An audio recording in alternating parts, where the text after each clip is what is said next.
Welcome back to the channel.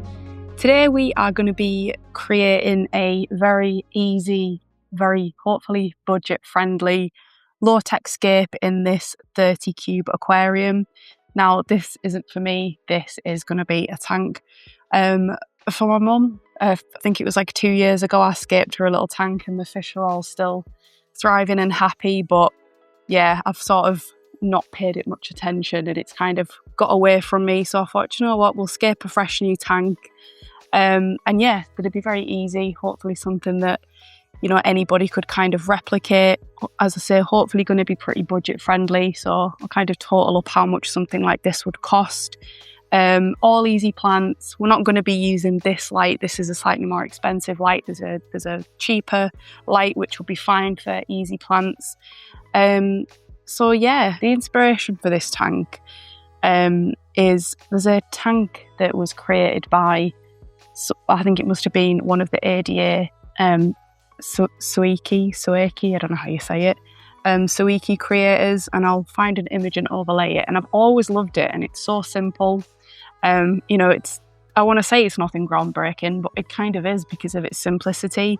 And it's like a tank that I've always wanted to do, but I also have a style that I really like, and it's usually sort of like rounded river pebbles and something very river-esque, and I think that scape kind of has that vibe. So I'm going to be using rounded river pebbles. I use them a lot on this, I use them a lot in general on the channel. I'm pretty sure the last build video I did, which was a little shrimp tank, used river pebbles, so it's going to be on a like that, similar to that on a larger scale, but with like grassy plants. But anyway, enough talking about it. Let's just get into it and see how it turns out. So I don't like to create like a straight edge with the stones because it's just unnatural. You kind of like to get a bit of height and a bit of shape, really. But essentially it's just creating a barrier. So in the background will be the soil where the planting is, and in the foreground is going to just be a nice sand foreground. Because if there's one thing I like to do with tanks like this is to have like a lot of like decoration of gravels and stuff to give like a nice gradient and just nice textures. I don't like that these two rocks are the same colour.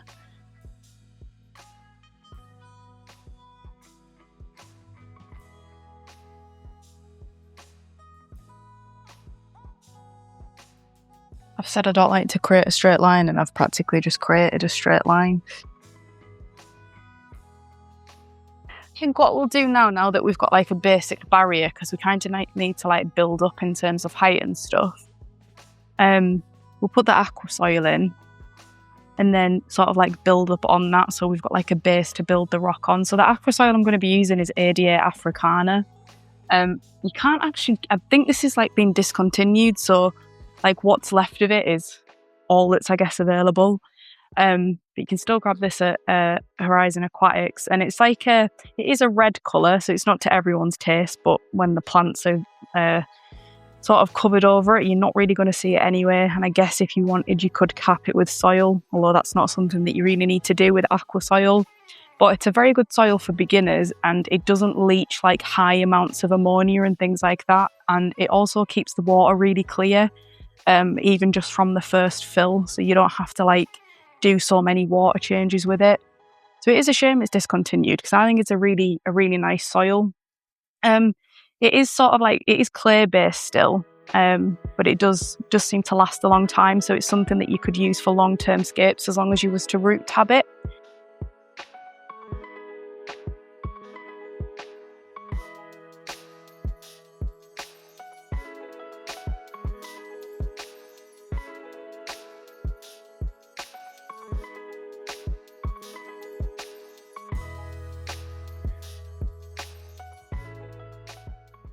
We'll put like a good inch and a half of aqua soil in the back so it's easy to plant into. And now we can kind of use that as a base to just add more rocks to. And we've got smaller ones that we can go in with to add detail. I kind of want a bigger open foreground on this, so there's like a big open space of swim room for the fish, and then just like a backdrop of like longer like grassy plants. And to stop any soil sort of coming forward, we'll fill the gaps in. I think for now we'll leave the big stones at that, and we'll add some smaller stones now, just to break things up a little bit. There's not really any skill to doing this, I wouldn't say. I'm just sort of like chucking things in, and wherever it lands is, I mean, that's too straight, but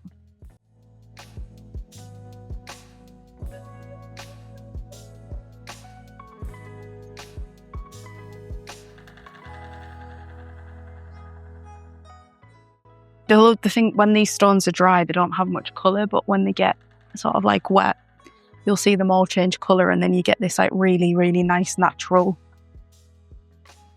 beach effect. Yeah, so because I'm going to have to transport this tank, I am just going to glue some of the rocks where I can, because he's going to have to go in the car for like nearly an hour. So this will be something that you've probably seen many a times. But you just use Aquarium safe glue with a cotton pad and just wedge it in to the contact points and then just cover it in glue. And you can just hide this with sand if you don't want to see the sort of like the white bit of the cotton, or you can hide it with moss and things like that. But that just gives the glue something to sort of absorb into, and then it sets inert, so it's completely aquarium safe and it goes into like a solid plastic. Although to be fair, with my driving, it's probably going to go all over. I drive like how I play Mario Kart. Now, because these rocks are like a little bit wet because they've been outside, that might take a little bit longer to dry. So I think what we'll do now is we'll put some sand in, and this is where it really starts coming together. So the sand that I'm using is the Horizon Aquatics bamboo sand. It's a really lovely, very natural, beachy looking sand, so it's going to be absolutely perfect for this. I think it's like my favourite sand at the minute as well. Like, not just saying that, but I do really like it. It's got some nice little flecks through it, really fine, great if you've got like cories and stuff like that like sifting through sand.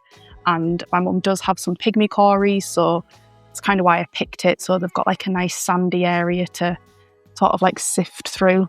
I know they're not as sort of like, they're a little bit different to like normal Corydoras because they actually do swim more in the water column, but it's still nice to give them it.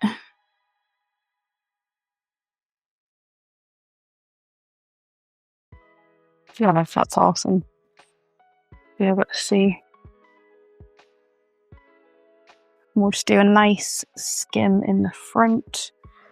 There's always going to be a bit of aqua soil that comes forward, but we'll try and fill any little gaps with gravel and stuff afterwards.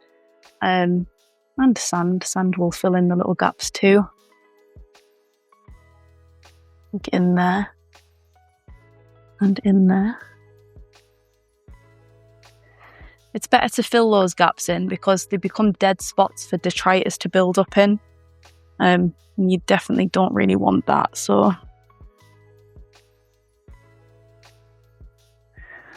Yeah, really like this sand.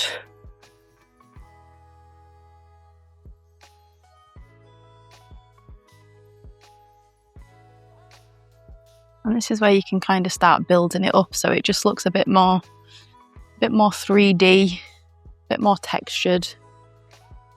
And then I think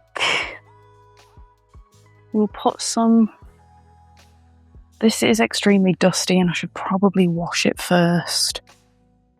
But am I going to do that? Probably not. And then I'll regret it afterwards, but...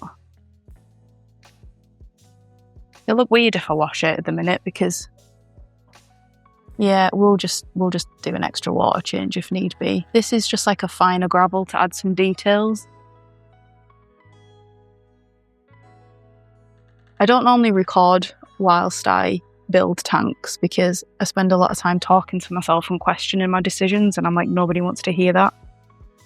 So I always end up doing a voiceover, but I did it a bit different today. Okay, now we're going to plant. So, plants. We have a crypt, which is a super easy plant and it grows really well in low-tech conditions, and it also does really well in shade because, as I said, we're not going to have a particularly powerful light on it. So we're going to put some crypts in there.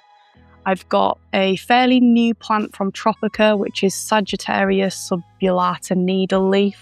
So it's like I think like a finer version of dwarf sag, but I think like dwarf sag, despite its name, it's probably going to grow really tall, which is good because we want like a grassy backdrop. And it's an easy plant, which is what we want.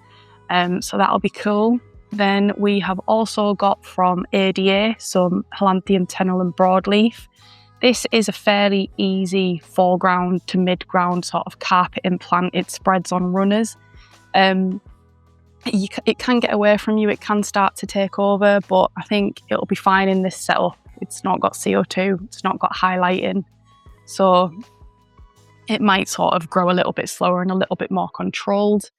And then again from ADA, we have Eleocharis acicularis, which is sort of like a hair grass, and in the range of hair grasses from Pusilla, Parvula, Montevidensis, Vivipara. This sort of sits in the middle in terms of height. So the idea being that it's sort of like a transition between the needle leaf and this one.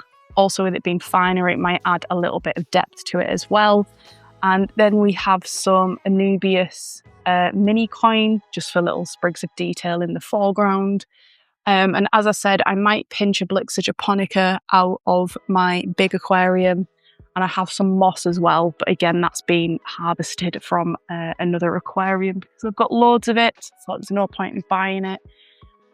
But yeah, so what have we got there? 5 plants, and we're going to pinch 2. So yeah, we'll try and see what we can sort of create with the plants. What should I do first? I think we're going to plant the crypt first. So with crypts, it's really common that when you put them in an aquarium, they almost always melt.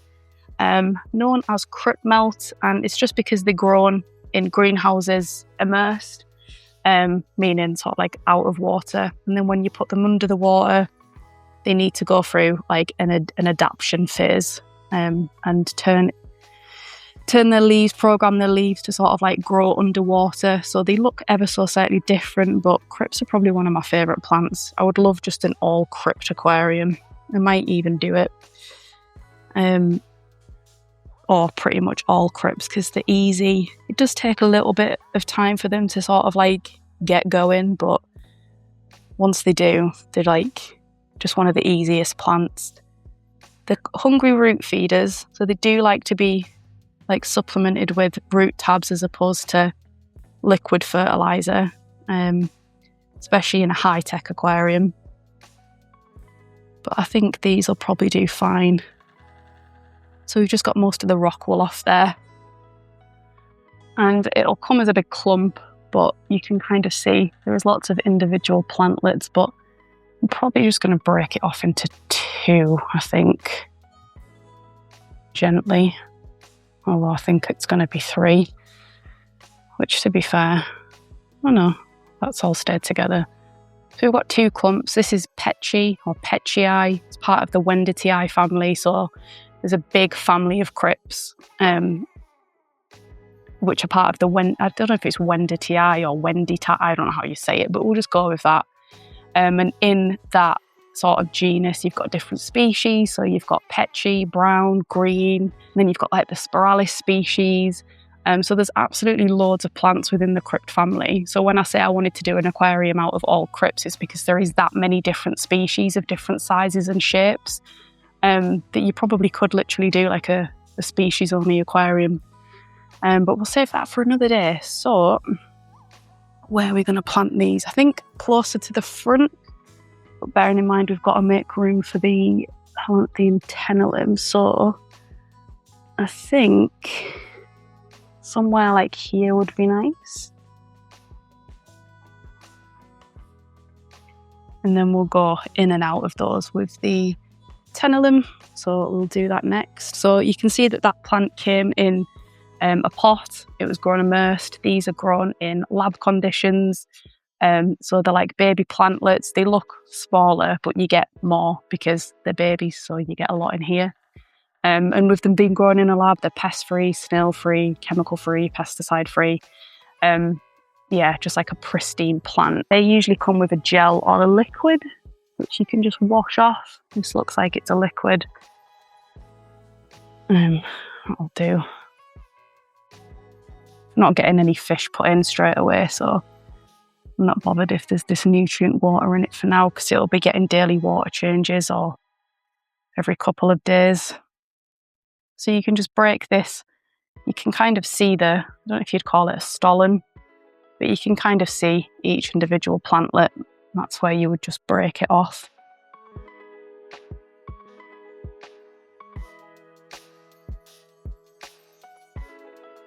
So actually when you break it up, you do get a lot of portions. They're a little bit fiddlier to plant, but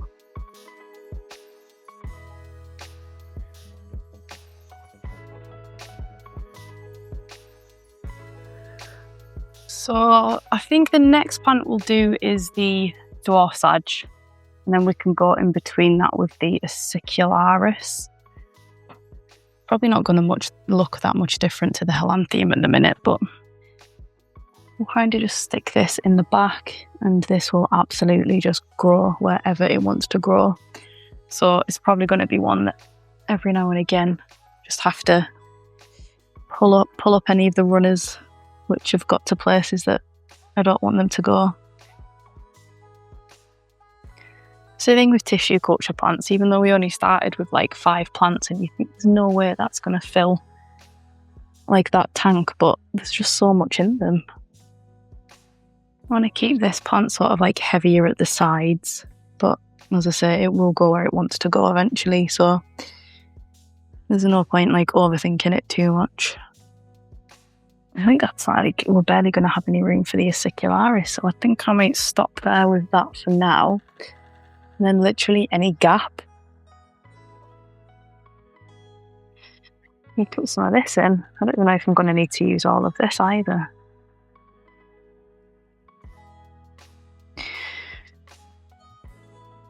With hairgrass, it's always best to like buy the type of hairgrass that gets to the size that you want, because it really doesn't like being trimmed. And this is just going to go in between everything. It's just going to be like a nice texture that just softens everything. But I am literally struggling for space.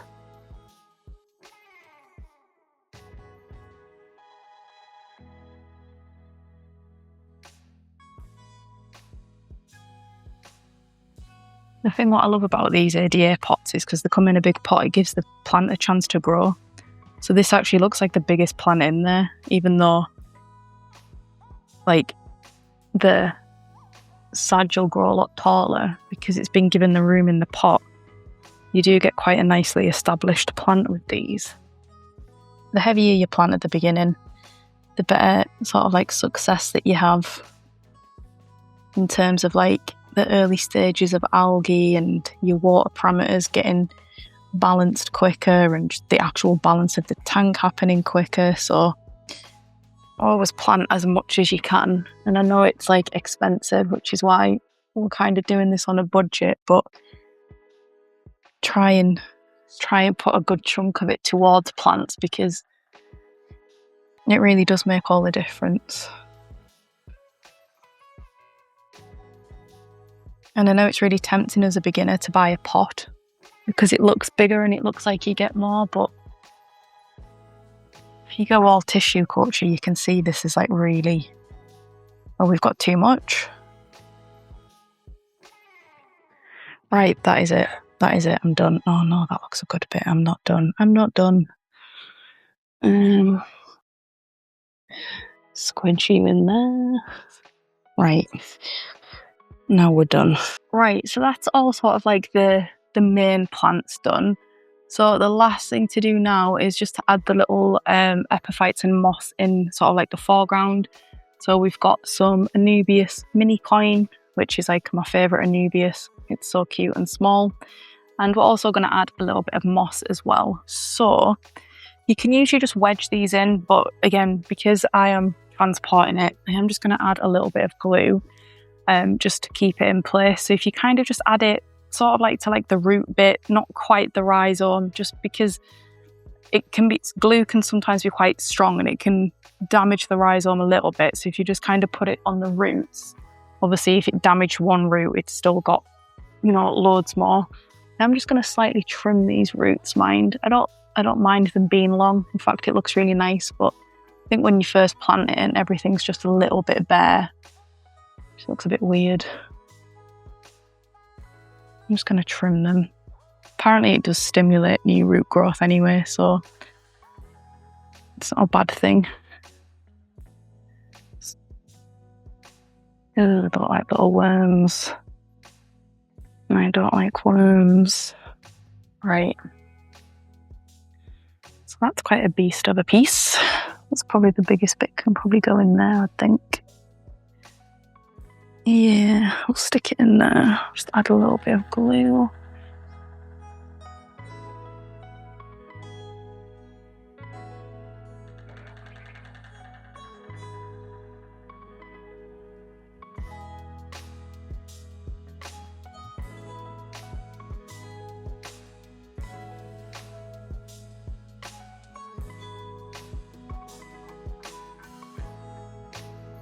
And for the moss, we're just going to glue that in places as well. So, here.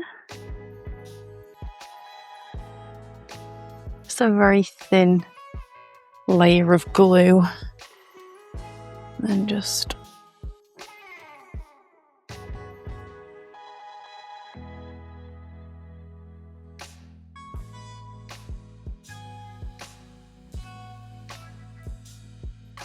Oh yeah, look at that. Magic. So I think that's pretty much it. So I think what we'll do now is we'll fill it, we'll add a filter. And then going forward, I mean, there's no livestock in it, so water changing isn't strictly necessary every day, especially given that the soil doesn't really leach a lot of ammonia either. Sometimes when people say that you should water change a tank every day and you might think, well, there's no fish in it, what's the point? It's because a lot of plants, especially, you know, plants that are trying to adapt, or baby plants like tissue culture plants, and just certain species, like specifically like Anubias and Bucephalandra, Crypsid being another one, really, really sensitive to like high levels of ammonia. And that can sort of like, it's not always the root cause of why they melt, but it can like help that along. So yeah, those water changes are to sort of like bring those ammonia levels down, either so it's not harmful for the plants or the fish, but you wouldn't really put a fish in from day one anyway, unless you were, one, experienced in what you're doing, but two, using a pre-cycled filter with already mature media and things like that. So yeah, the water changes are more just for, just helping the plants really more than anything. But because this isn't going to leach, there's no, there's no livestock going in it. Probably won't water change it every day, but we'll keep an eye on it and see what happens. Okay, so we're going to fill the tank, and absolutely vital that you use a dechlorinator, and especially in a new tank, and because we use an aqua soil, we need some beneficial bacteria. Now, because there is aqua soil, and even though I've said it won't leach much, if any, ammonia, it probably will sort of like leach a little bit. And that is enough to get the cycle started. Obviously, if we hadn't used any aqua soil and we just used like a sand or a gravel base, then you would need to add an ammonia source in. But the easiest way to do that is just by ghost feeding. So you put in fish food along with your beneficial bacteria. and that is sort of enough to sort of help kickstart the cycle, get the beneficial bacteria growing and multiplying and feeding off that ammonia source. So this will get added in for sort of like 7 to 10 days, and every time we do a water change, we'll also add dechlorinator.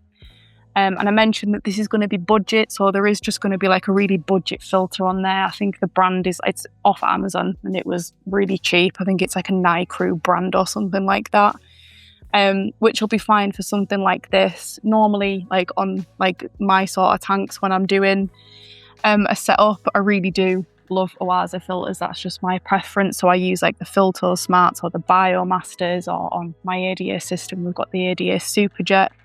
So you know, I do rate those filters and they would be perfect.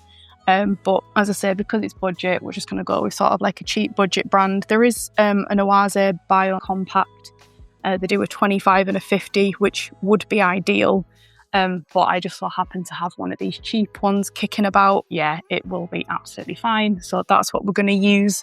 And the light that will be going on it when it goes to its new home is an Aqua LED, and I think they are about £33, and it's a decent little light for easy plants. So I said at the beginning, this is going to be a budget, and we'll sort of try and total up what something like this would cost for you to do.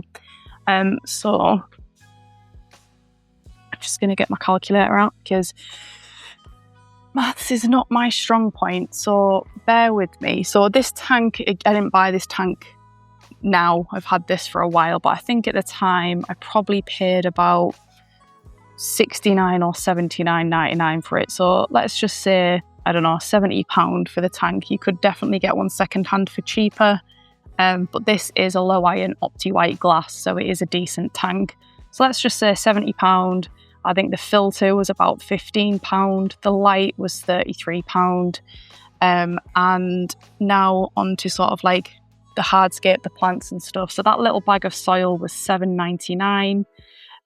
Some rocks, I'd say, what have I used there? Maybe like a kilo, if that. So we'll say about, let's just go £10. Little detail gravel, you can pick up little bags for about £5 or £6. The sand was $5.99. And then the plants, I think, are all about $4.99 or $5.99 each. So the crypt, I think, was $4.99, and the pots were, I've put $499. Hell. Plus £5.99. How many plants did I get? Yeah. You would need, I guess, some glue. Well, you could just wedge them in, but let's just add glue on there. You can get a little glue for about, again, £5 or £6. I'm trying to think of everything. I suppose you would need, water treatments, and you can get little bottles of them that would do you. So let's just say sort of like, I don't know, £12 for both of them. So, okay, this is around what I expected. So the total that we've got for all that is £194.94. And yeah, this is probably on the higher end of budget, but I think £200 all in for everything, your equipment, your tank, your plants, your hardscape, everything, including your chemicals, isn't really bad going to have like £200 for a little slice of nature in your home. And it's a fairly decent sized tank, it's a 30 centimetre cube, so you could keep a good little group of fish in there. You could keep a betta with maybe some like shrimps if it's friendly, or some chili rasboras or something. The only thing that hasn't actually included is a heater, and there is going to be a heater going in it, so maybe let's add like another, I don't know, £20 on for a heater. So £215, which I don't think is too bad, given, like, I'm saying this is everything new, nothing's been bought second hand. We'll add the beneficial bacteria once the filter's in. There's no easy way to do this. It's just sort of slow. You can sort the sand out afterwards. Oh, that wasn't actually too bad. Oh, I just love that look.